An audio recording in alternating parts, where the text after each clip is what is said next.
The Professional Fighters League is about to begin their playoffs in October, bringing live MMA action to ESPN2, ESPN Plus, and ESPN Deportes. And on October 11th, with their first of 3 playoff events.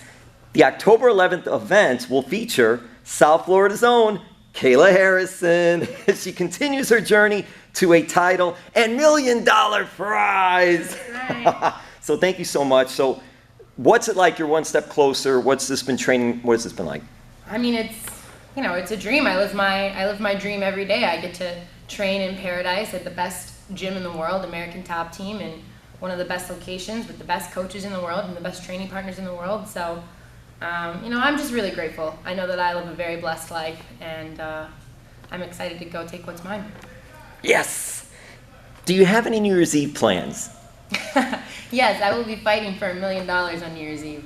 On New Year's Eve, Kayla Harrison becomes a millionaire. Any plans of what to do with the $1 million? Everyone asks this question, but I'm not a very extravagant. I drive a regular car. I have a house, so I'll probably pay that off, and a lot of the money I think will go towards my foundation, and maybe a nice little vacation. Yes. Have family and friends been calling, asking for gifts or loans? No, not really. I mean, my family's, they're just super supportive. They've been asking to come visit a lot more now that I live in Florida, I'll tell you that much. All of a sudden, it's like, hey, Kayla, what are you doing? We're coming. I lived in Boston for 12 years. Where were you guys? For PFL, the format is different. So it's like a whole series of fights, and it's a playoff. Do you train differently for something like that? Or not necessarily, because it's still a fight, not a fight? I mean, I'm sure that this is a much different format for MMA fighters, but what you have to understand is in my judo background, I trained every day. I didn't have a season. I didn't have a camp. I just sort of trained continuously throughout the year because we had a European tour, an Asian tour, South American tour, the World Championships, the Pan Am Games, et cetera, et cetera, et cetera. So for me, this format is really beneficial. And I think for athletes in general, you don't fight and then wait around for 6 months waiting for the phone to ring. You know exactly what you're going to get. You know exactly what you have to do in order to move on. And it really puts all of the power in the fighter's hands. And I love that. I love the sport aspect of it. I don't love the trash talk or the entertainment side of it. So for me, this format is a dream come true. When you reach the finals, will all the family be there? Yeah, they're going to be there for sure. I mean, it's New York City, and I'm a little bit of a country bumpkin. I'm from a small town in Ohio, so they're going to be overwhelmed and anxious and probably going crazy, but I'm pretty sure they're all going to be there. Now, you are 5-0 since making your MMA debut in June of 2018, and you are, this is always great to say this, and you obviously lived it. You're the first person, woman or man, to win Olympic gold for the U.S. in judo, and you did it twice. What does it say about you as a person, as an athlete, and as a role model? I can't take all the credit there. Obviously, it takes a village to raise an Olympian, and especially to raise an Olympic champion. I was very blessed along my journey to have really good people in my life who genuinely cared about me and cared about my dreams just as much as I did. And I think that speaks volumes about their character, not necessarily mine. But, for me, it's an honor and a privilege to represent the United States. It's a responsibility I don't take lightly to be a role model for young boys and girls around the world, and I want to always carry myself in a professional manner and do my best to make them proud. What was it like, and we had spoke about the medals before, but I'll ask you this, what was it like when you first got that USA jacket and the USA wear to wear? I still remember London going through fitting with my best friend Marty, and we're getting our opening ceremonies outfits tailored, and we're trying on all of our gear, and I just remember thinking that I couldn't believe it was finally here. I couldn't believe that it was almost time. And then we walked in the opening ceremonies, and I actually was right next to the torch when it was lit, and I felt the heat of the Olympic flame on my face, and that memory will never fade. That feeling of realizing that no matter what, I think in that moment I realized that whatever happened, if I won, if I lost, if I, flew or I failed, I realized that my success was in my journey and how far I came and who I met along the way. And the highs and the lows and the ups and the downs and those little moments that you don't ever really think about. Those moments where you're crying and your friend helps you up off the floor, or that moment where you're all at the judo house sitting around watching your teammate's favorite TV show while someone makes dinner and you're laughing about something that happened at practice that day. You know, those little moments defined who I am as a person and defined my career and my life. Being a two-time Olympic gold medalist in judo, did you get to meet other famous people? Yeah, I've met a lot of famous people. Or actually, a lot of famous people have met you. Yeah, that's right. Yeah, they've had the honor. No. I've met a bunch of people. One of my favorite stories about, I guess, celebrities is before the 2012 Olympics, the Olympic Committee reached out to a bunch of celebrities and said, hey, this athlete's a fan of you, wish him good luck. So Kix Brooks from Brooks and Dunn sent me an email. And I remember being in the Czech Republic at the last tournament before the Olympics, and I was jumping up and down on my bed like, oh my God, Kix Brooks sent me an email. And then I won, and he sent me another email, and he said, well, dadgummit, you won the flipping Olympics, you gold medal badass, you gotta come to Nashville and celebrate. And I was like, well, yeah, count me in. Like, you let me know, Kix. And then he was like, well, why don't you be my date, not his date, his I know wife what you meant, was his but yeah, date, but why don't I be his buddy for the Country Music Awards? So me and my best friend went to Nashville, hung out with Kix Brooks, went to the Country Music Awards. The CMAs. Yeah, I know, and I did it twice. He had me back after Rio as well. So I've become not pretty good friends, but I'm a very big fan of him and his wife. His wife is the real badass there. But that was a memory that I will never forget, for sure.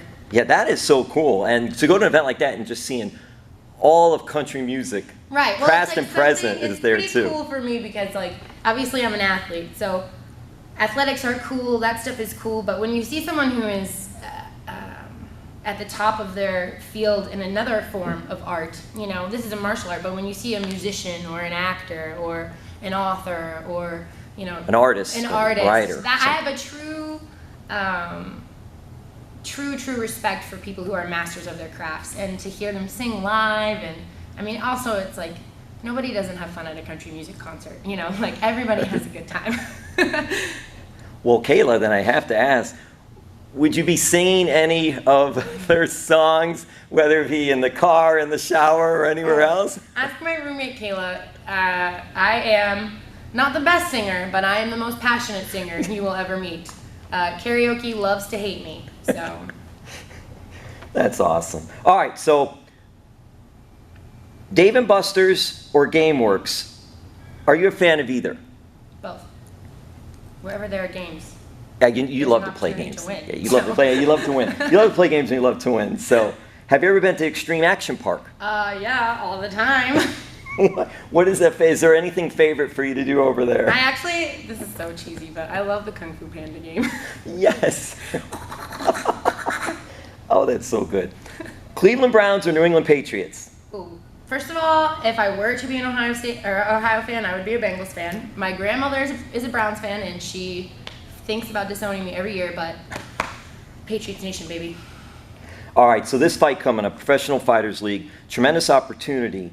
How do you, and I know we ask questions about New Year's Eve and all that, but for you, how do you not look ahead? Because you're going to be fighting from New Zealand, Genah Fabian, to qualify for the PFL Championship. And obviously you have to get by her first, that's why you're training now. Right. So, yeah, I mean, obviously, everyone's tough until you beat them. You know, she's a very good kickboxer. She's a southpaw. She's tall. She's lanky. It's going to be a classic striker versus grappler matchup, I believe. And it's just about going out there and instilling my will, one round at a time, 1 minute at a time, 1 minute at a time, one exchange at a time, one breath at a time. So I'm not looking over her at all. I'm not taking it lightly at all. I'm dialed in. I'm laser focused, and I'm ready to go beat Genah Fabian. yes. Impractical Jokers, you've been on it twice. How many times did you actually... For Impractical Jokers than anything else?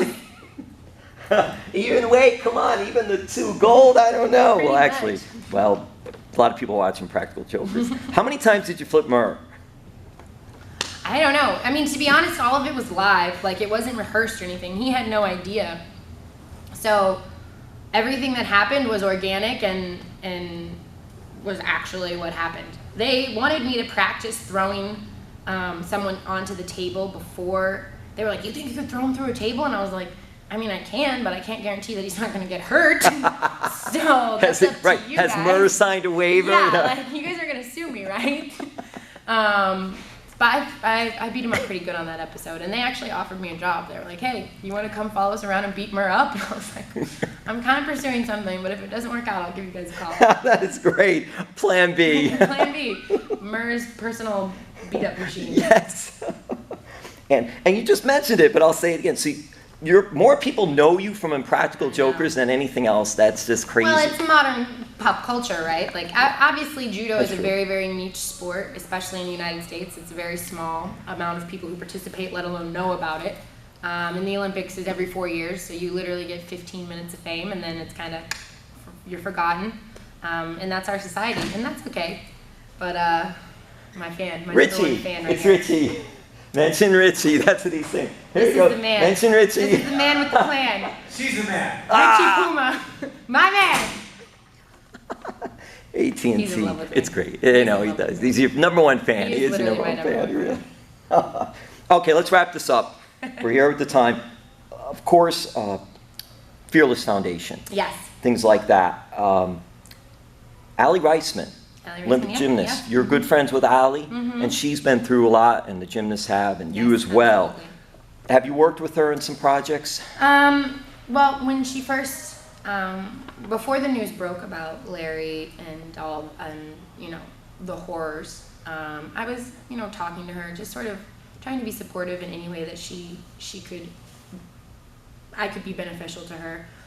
We haven't really collaborated on anything in terms of foundation-wise yet, but she's a very busy girl. She's got a lot on her plate, and she's been a voice for those girls. And I can just tell you, I'm extremely proud to be her friend, and I think that she's going to change the world.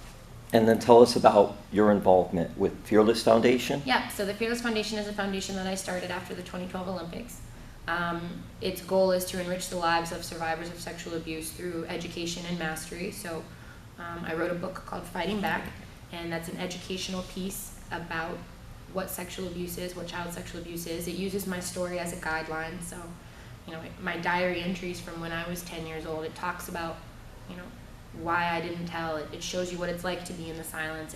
It shows you what it's like to break out of the silence, and how you can help a victim go from being a victim to a survivor and a thriver.